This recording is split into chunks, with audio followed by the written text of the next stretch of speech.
Fuck with RiceGum and your life's done. You little score me hater, I didn't know the Sherbinator was a nerdy skater. Don't threaten me with your viz, Mr. Vanilla Isis. You're the definition of what white is. Hell yeah, I get big checks. You never seen anything like this. Would you please excuse me?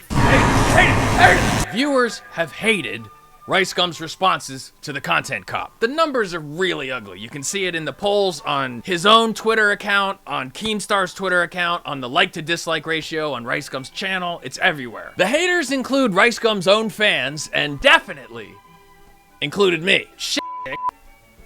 Invited the rape victim over to his house to apologize to her, put her on a pole, and then fired money at her. As far as that girl I trolled, sorry if that offended you. Dude. Oh, this is gonna be a long sentence.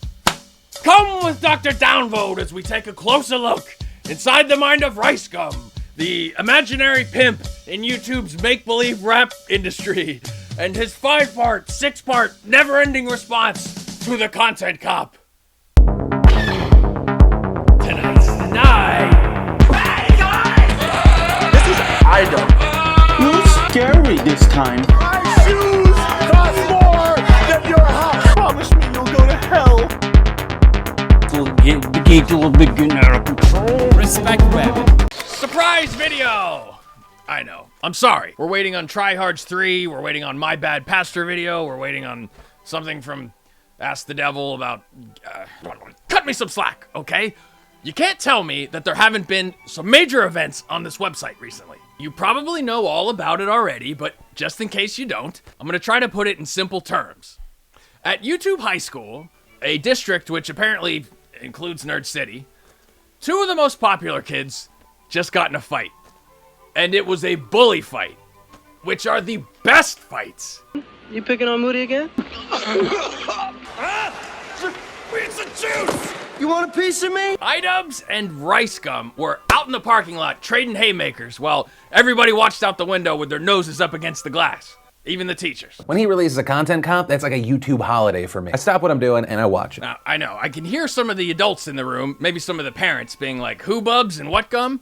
Okay, on this side, idubbbz, bully number 1. Now, I say bully, but a benevolent one. In recent years, idubbbz has become feared for his ability to stunt the growth of crappy channels with his criticism. He's not malicious, but he is unpredictable and sort of a clever rascal. Now, on the other side, we have bully number 2, who is in many ways the complete opposite. In the ways that idubbbz can come across as genuine and grubby and self-aware, RiceGum is flashy and self-aggrandizing and materialistic. And although he doesn't seem to realize it, most of his peers think of him as a bit of a bimbo. He's fucking RiceGum. I don't really like the guy. I don't like anything he does. RiceGum, do more, man. Keep going. These are Fucking stupid. You might be wondering, how did a guy with a reputation like RiceGum become so popular in the first place?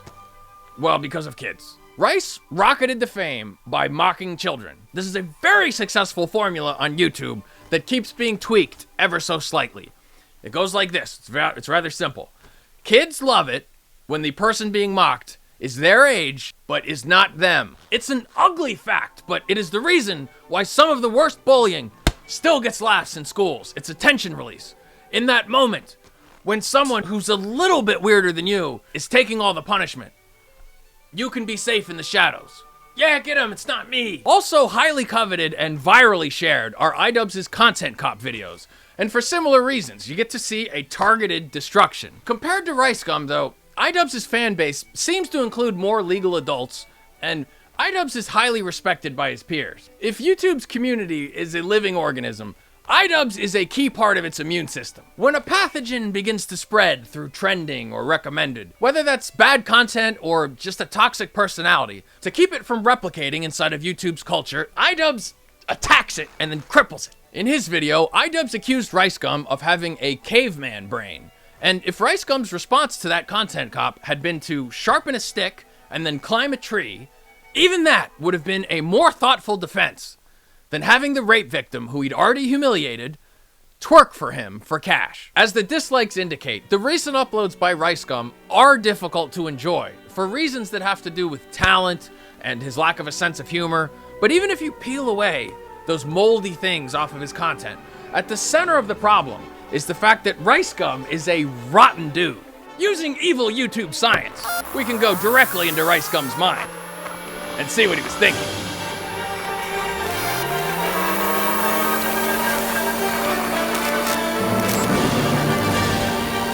We're going in.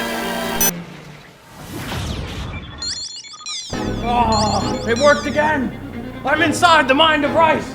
I understand the mind of a young man who always wants to say that he's bored. I'm bored. My life is so boring, man. Be really bored. I'm just really bored. Boys and girls, I'm really bored, so I want to try something. I'm bored because I'm boring. And kids don't know that that's what it means when you say that you're bored all the time. It gives you a great cover. It gives you an out to make a genuine effort at something when you aren't sure how it's going to be perceived. I'm really bored. So, I'm going to start this video the way that I normally do by telling my audience, who I get paid an obscene amount of money to entertain, that I'm so bored of doing it. Bro, honestly, I'm bored as shit. I mean, Why do we get bored? And why does it matter? idubbbz called me a little bitch, and he pointed out that I'm always trying to show off that I'm rich. So the first thing I'm gonna do to win that PR war is I'm gonna have my roommate, FaZe Banks, who, in contrast to me, is kind of a high testosterone, sort of manly dude. I'm gonna have him come in, sit on the edge of my bed, and spray me with dollar bills out of a toy while I squirm around and act like he's tickling me. stop it. Stop it. No, stop. As you saw with FouseyTube, I am very ticklish around men. No, stop.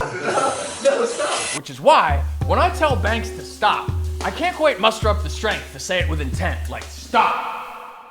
I say it like my no is a yes, like stop, stop, stop. Like he's my boyfriend who knows just where to put his fingers to make me squirm. No, stop. Let's clear this up once and for all. I'm not a little bitch. Like all of my artistic pursuits, acting doesn't come very easy for me because I'm not very talented. So when I reenact getting a push notification from the YouTube app that would say, idubbbz has just uploaded a content cop, instead of simply reading what I would supposedly be seeing on screen, I am going to phrase it in the form of a question like this. Yo, idubbbz, content cop? And then I'm gonna freeze in place until he says his line, like the worst acting out of a school play. Yo, idubbbz content cop? I'm such a bad actor that most of my takes are gonna be blown takes in this video. Ironically though, I've actually made fun of people for bad acting in their YouTube skits before. Go figure. Wait, but can we plot something? Like, help me plot. Help me plot something, I don't know what to say. Yeah, I would never have a ghostwriter because I always know what to say. And ladies, are you not impressed with my room? I've lived here for 5 months, and I'm still draping an unsecured network cable across a leaning mirror and over 2 open doors. Wouldn't you want to walk into a booby trap like that when you get up in the middle of the night to pee? Come spend the night in my filthy frat house of a human aquarium. No, don't touch my cum bottles. Those are dirty, those are special. Yay! Get ready for the worst apology you've ever seen in your life. Of course you remember this girl, right? The one that I mercilessly mocked for being the victim of a rape? I don't know, I got raped. Like how long did the rape last for? Like 5 minutes or less. Oh, okay, so it's not that bad. We're gonna exploit her again today. You will not believe how thoroughly we do it. I mean, you said something about how you got raped, and feel bad because not to just you though, just to all the rape victims out there, and just like it wasn't funny, you know what I mean? And I just Don't feel bad. I know you didn't mean it. sorry. I know you didn't mean it. It's okay. Oh boy, there's a lot going on here. Okay, so you might be wondering, why is this apology set up like a skit with silly pizzicato style comedy music playing as the soundtrack and ridiculous fake tears? Why would I be pretending to cry if I'm actually sorry? That's not very sincere, right? That's literally the opposite of being sincere. Why would I do that? It's because I'm not sorry, okay? Wait till you see just how not sorry I am. Sorry, not sorry has at least one too many sorries for me.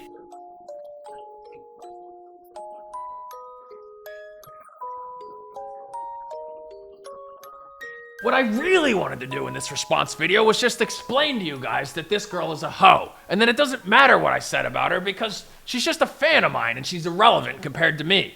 But no, I can't say she's a hoe. So I flew her in and I set all this up so that I can show you that she's a hoe. I'm gonna go back. Could I kiss you back? Why'd you? I mean, See? She's a hoe. Hoe confirmed. Yes, I made fun of her for being raped, but as you can see by the fact that she's a willing participant in this script that I've written and kissing me just like my stupid, horrible script says, I'm still the one with the power in this dynamic, and I can have my way with her even still. No one rapes my girl. Not even I rape my own girl.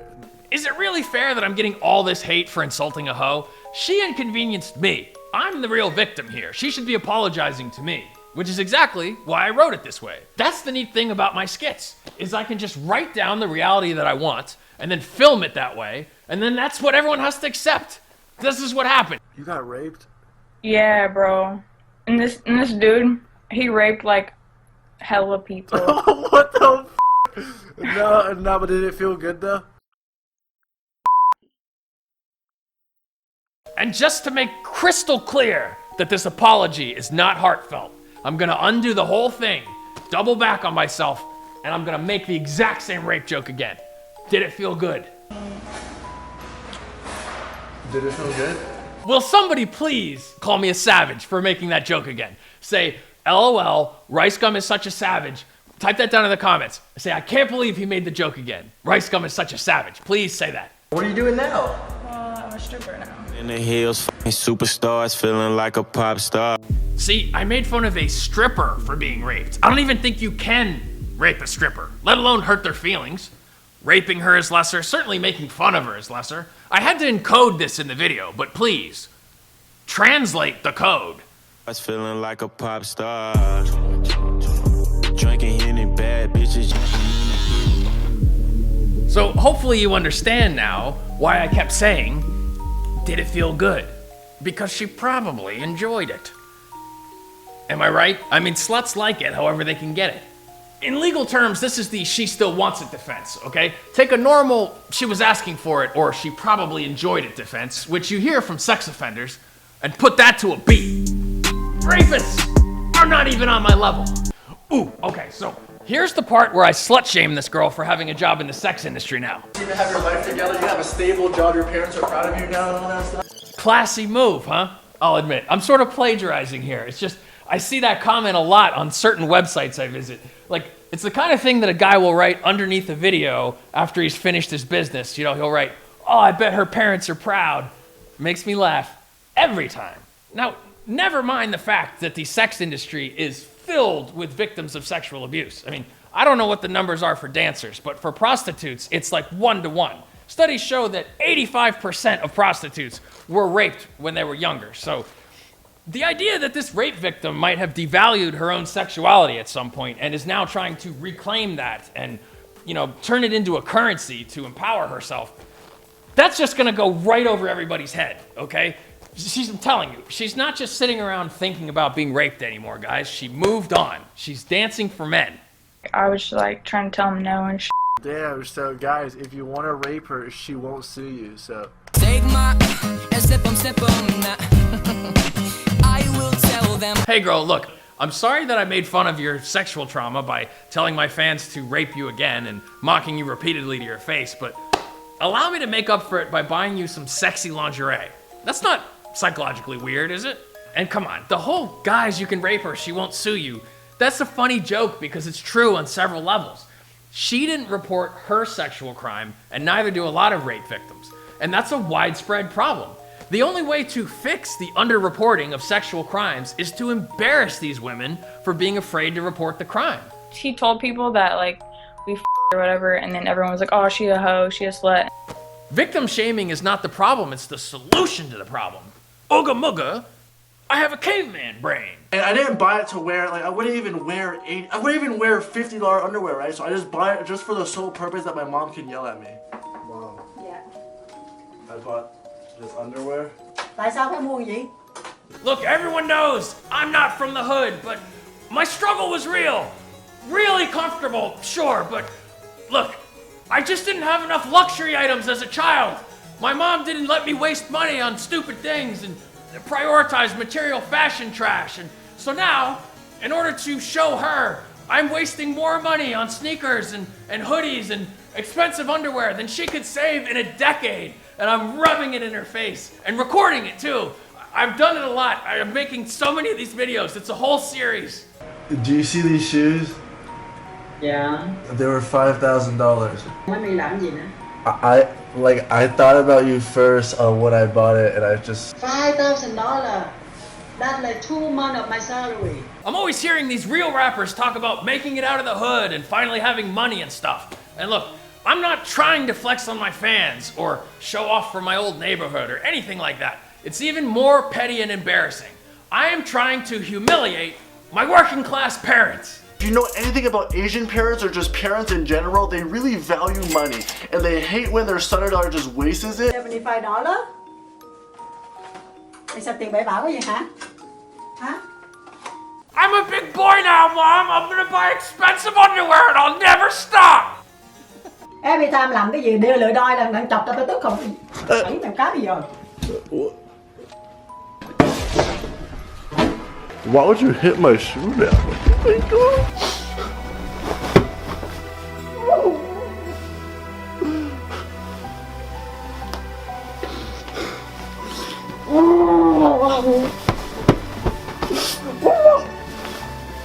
But I'm flexing. Can you get these sheep out my mentions? How can I be mad? I sleep in a mansion. Oh, sorry for calling you a bitch, Mom. I totally meant idubbbz, not you. He makes a lot of money too, so I'm not really sure why he'd be impressed with this $35,000 a month mansion that's being split like 15, 20 ways.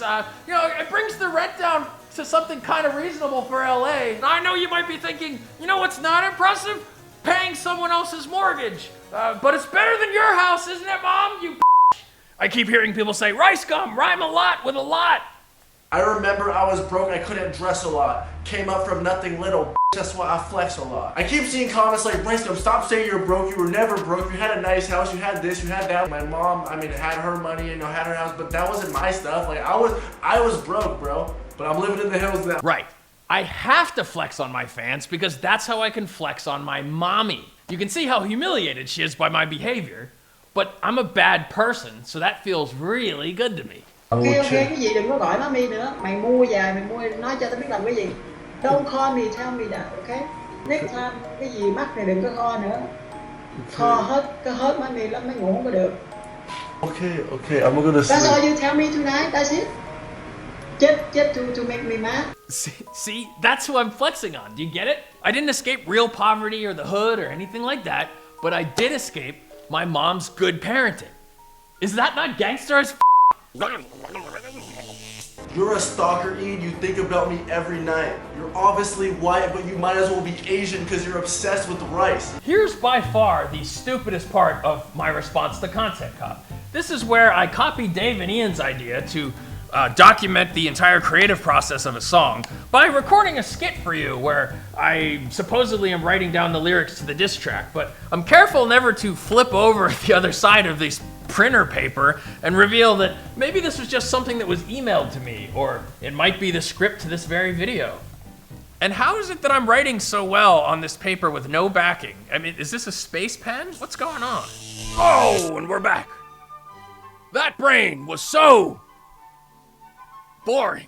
That was the most boringest thing I've done in my life. As we've seen time and time again, when busted by the Content Cop, just like with a real cop, it's best to immediately concede and privately seethe, and not try to overpower him with insults or whine to your fan base, because your fans are probably also idubbbz's fans, or could quickly become that way. This Content Cop situation was a chance for RiceGum to finally see himself the way that most people see him, and to make some choices that would reveal good character. But RiceGum just didn't get the picture, which is why he lost. It's almost like it broke the last thread of his grip on reality, and he started to think that he was a real rapper involved in a rap beef, and not just a YouTube channel that uses satirical rap as a format for a video series. idubbbz called RiceGum the Asian Jake Paul, which is funny, because both Brian and Jake are part of this new wave of make-believe YouTube rappers who are floating inside the YouTube bubble where you can hire somebody to help you make musical tracks, and then feed that music to your existing fan base either as part of your regular uploads or as part of your merch sales through iTunes. And apparently, those iTunes sales can go right to these dummies' heads and make them start to think that they're actual career musicians. They're just vloggers or comedians or whatever. What happens inevitably is that these people reach a certain level of popularity where they can just do whatever the hell they want. And in a lot of cases, they start making music. Why do they start making music? Not because they're good at it, but because they can. You just sing whatever it is that comes out of your mouth, you hand it over to a musical producer, they throw a beat on it, they make sure you sound nice and pretty, and there you go. You're a musician. I want to end this video by showing you an article from the Philly Voice, who sent a staff writer to a Jake Paul concert in Philadelphia. The article is titled, "Noted Idiot Jake Paul Performed in Philly Last Night. It was awful." It's one of the worst things I've ever seen. Essentially, Paul and several other children play out a fantasy of being rappers in front of other children. Please do read that whole article for a dose of reality. There's the rap game that exists in the music industry, and then there's the rap meme that exists in YouTube. RiceGum, you have more in common with a hot knife than you do with Kendrick Lamar or Kodak Black. Like the Kafka story, where a man wakes up and realizes one day that he's a giant cockroach. RiceGum, you will wake up one day and realize you're a fidget spinner. Tiền không phải làm được hoài đâu. Rồi một ngày nào làm không được rồi sao lấy tiền đâu xài? Ha? Listen to your mommy, RiceGum. Save your money.